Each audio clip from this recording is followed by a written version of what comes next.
Hello, in this video I'm going to show you how you can use sound equalizer of your Sony WF-C500 earbuds. So first of all, you have to be connected with the Sony headphones application and you have to move for the sound. Next, click right here on this arrow, and as you can see, we can find custom 1 and the custom 2 setup. We can also find the manual setup.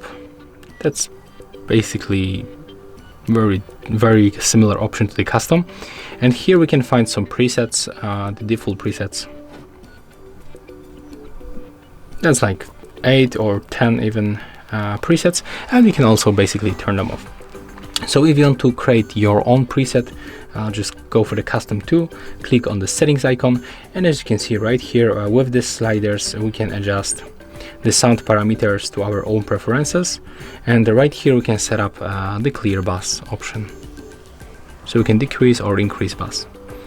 If you want to stay with this option, just go back, and as you can see right now it appears just right here, and basically that's the option to use the sound equalizer of your Sony WF-C500 earbuds. That's all for this video. Hope you like it.